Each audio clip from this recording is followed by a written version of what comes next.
जंजीरों में जकड़ सकते हैं, यातना दे सकते हैं, इस शरीर को नष्ट कर सकते हैं, लेकिन आप कभी मेरे विचारों को कैद नहीं कर सकते।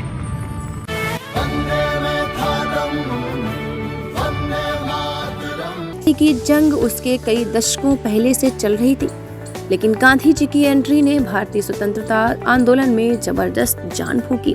2 अक्टूबर 1869 को गुजरात के पोरबंदर में जन्मे महात्मा गांधी की अहिंसक नीतियों, नैतिक आधारों, अद्भुत नेतृत्व क्षमता ने अधिक लोगों को स्वतंत्रता आंदोलन से जोड़ा। उन्होंने सभी धर्मों को एक समान मानने, सभी भाषाओं का सम्मान करने, पुरुषों और महिलाओं को बराबर का दर्जा देने और दलित गैर दलितों के बीच की युगों से चली आ रही खाई को पाटने पर जोर दिया। दोस्तों, या तो सभी जानते हैं कि महात्मा गांधी को राष्ट्रपिता कहकर संबोधित किया जाता है, लेकिन बहुत कम लोग इस बात को जानते हैं कि उन्हें यह उपाधि किसने दी थी। महात्मा गांधी को पहली बार सुभाष चंद्र बोस ने राष्ट्रपिता कहकर संबोधित किया था। 4 जून 1944 को सिंगापुर रेडियो से एक संदेश प्रसारित करते हुए उन्होंने राष्ट्रपिता महात्मा गांधी को कहा था। उन्होंने कहा था, हमारे प्रिय बापू अब हमारे बीच नहीं रहे हैं।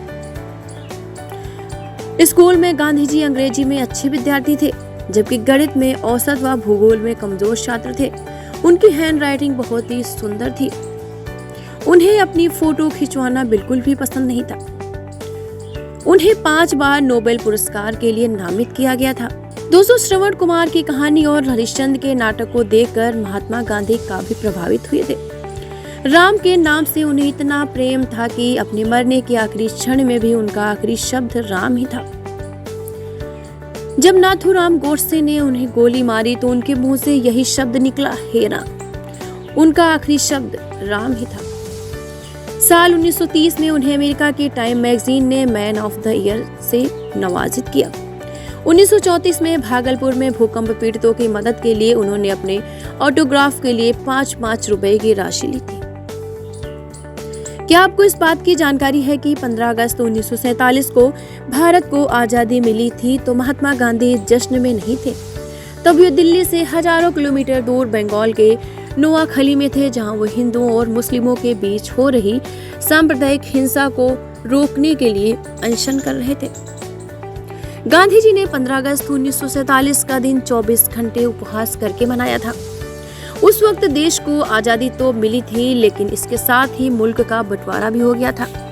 पिछले कुछ महीनों से देश में लगातार हिंदुओं और मुसलमानों के बीच दंगे हो रहे थे। इस अशांत माहौल से गांधी जी काफी दुखी थे। दोस्तों, गांधी जी सत्य और अहिंसा के पुजारी थे। उनको झूठ मक्कारी पे बिल्कुल भी उनको नफरत थी। जिस देश के खिलाफ उन्होंने भारत की आजादी के लिए लड़ाई लड़ी, उसी देश ब्रिटेन ने उनकी मृत्यु के 21 साल बाद उनके सम्मान में एक डाक टिकट जारी। दोस्तों, ये तो थे गांधी जी। अब आइए बात करते हैं लाल बहादुर शास्त्री जी के बारे में। दोस्तों, भारत में हर साल 2 अक्टूबर को 2 महान नेताओं महात्मा गांधी और लाल बहादुर शास्त्री की जन्म जयंती मनाई जाती है। भारत के दूसरे प्रधानमंत्री लाल बहादुर शास्त्री की ये 118वीं जयंती है। शास्त्री जी को आत्मनिर्भरता और स्वतंत्रता के लिए देश की आकांक्षाओं में उनके योगदान के लिए एक उत्कृष्ट राजनेता के रूप में माना जाता है।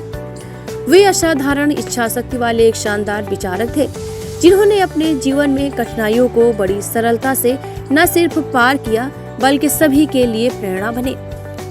चाहे बचपन में रोजाना 2 बार गंगा को तैरकर पार करना हो या प्रधानमंत्री पद रहते हुए भी पैसे की तंगी। आइए जानते हैं उनके जीवन से जुड़ी कुछ जरूरी बातें। लाल बहादुर शास्त्री का जन्म 2 अक्टूबर 1904 को मुगल सराय, अब उत्तर प्रदेश में हुआ था। उनके पिता का नाम शारदा प्रसाद श्रीवास्तव और माता का नाम राम दुलारी देवी था। उनका नाम लाल बहादुर श्रीवास्तव था। बचपन में उन्हें प्यार से नन्हे कहकर पुकारते थे, क्योंकि वे जाति व्यवस्था के विरोधी थे, इसलिए उन्होंने अपने नाम से सरनेम हटा दिया था। रोजाना 2 बार गंगा नदी तैरकर स्कूल जाते थे शास्त्री। लाल बहादुर शास्त्री ने अपनी शुरुआती शिक्षा प्राप्त करने के लिए कई तरह की कठिनाइयों का सामना किया था। महज 1.5 साल की उम्र में पिता के निधन के बाद उन्हें चाचा के पास भेज दिया गया। जब स्कूल में दाखिला हुआ तो रोजाना मीलों पैदल चलना और गंगा नदी पार करनी पड़ती थी। कहा जाता है कि वे रोजाना 2 बार गंगा नदी तैरकर स्कूल पहुंचते थे। ऐसे नाम के साथ जुड़ा शास्त्री 1925 में वाराणसी के काशी विद्यापीठ से स्नातक होने के बाद उन्हें शास्त्री की उपाधि दी गई। शास्त्री शब्द एक विद्वान या एक ऐसे व्यक्ति को संदर्भित करता है जो शास्त्रों का अच्छा जानकार हो। दोस्तों, एक वाकया हम आपको बताने जा रहे हैं। जब प्रधानमंत्री पद पर रहते हुए उनको लोन लेना पड़ा था। ऐसा माना जाता है कि जब लाल बहादुर शास्त्री प्रधानमंत्री थे तब उनके परिवार ने उनसे एक कार खरीदने के लिए कहा। उन्होंने फिएट कार के लिए 12,000 रुपए चाहिए थे, लेकिन उस समय भी उनके पास केवल 7,000 रुपए मात्र थे। कार खरीदने के लिए उन्होंने पंजाब नेशनल बैंक से 5,000 बैंक लोन के लिए आवेदन दिया था। उनकी वह कार अब नई दिल्ली के शास्त्री मेमोरियल में रखी गई है। दोस्तों, साल 1965 और 1966 भारत को सूखे का सामना करना पड़ा। शास्त्री जी सभी देशवासियों को सूखे की मार से उबारने के लिए श्वेत क्रांति के जरिए लोगों की खूब मदद की। उन्होंने सभी परिवार को घर में चावल और गेहूं उगाने का आग्रह किया। इस आंदोलन की शुरुआत लाल बहादुर शास्त्री ने खुद चावल और गेहूं उगाकर की थी। पंडित जवाहरलाल नेहरू के निधन के बाद 9 जून 1964 को लाल बहादुर शास्त्री को भारत के दूसरे प्रधानमंत्री के रूप में चुना गया। उनका कार्यकाल 11 जनवरी 1966 तक रहा। इसी तारीख को उज्बेकिस्तान के ताशकंद में रहस्यमयी तरीके से उनका निधन हो गया। उस समय शास्त्री जी भारत पाकिस्तान युद्ध के बाद हालातों को लेकर समझौता करने ताशकंद में पाकिस्तान के राष्ट्रपति अयूब खान से मिलने गए थे। मुलाकात के कुछ घंटों बाद उनकी मृत्यु हो गई।